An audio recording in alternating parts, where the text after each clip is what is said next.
And looking out at Oregon and parts of the Northwest and California, they're bracing for their second atmospheric river system that's coming into the area. Visibilities have already dropped to very low at a lot of these higher elevations. That makes it a little nerve-wracking for non-snow experienced drivers such as myself. So if you're making a trip to the area and you're a tourist, be very careful.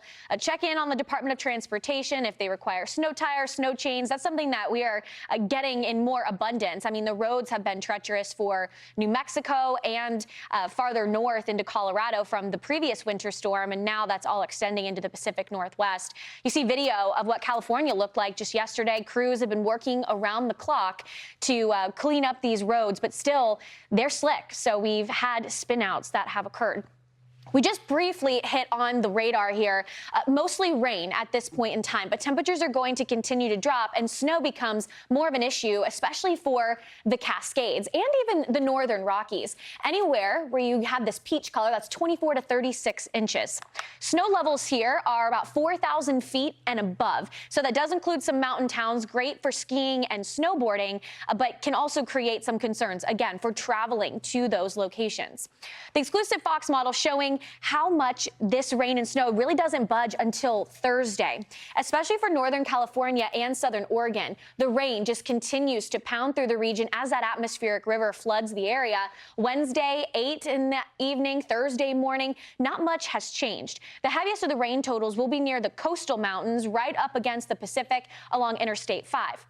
Then as you travel farther inland, that's when snow becomes the big story for the Northern Rockies, Missoula, Pocatello, into Idaho as well. Friday, we're still not done. The rain is still going to be in the area. Rain still to come through Thursday. Here's the big story. We do have some concerns, maybe some localized flooding. No widespread flood threat here, especially for areas like Seattle, out towards Burns. I mean, that's around half an inch, maybe an inch on the higher end. But right up against the Pacific Ocean, we've got 3 to 5 inches, maybe a couple areas that could top at 5 to 8. So, and that's after atmospheric river number 2. That's why we're still looking at Tuesday and Wednesday, that level 1 threat for flash flooding. No areas stick out to me in particular where the WPC might upgrade this to a level 2 out of 4.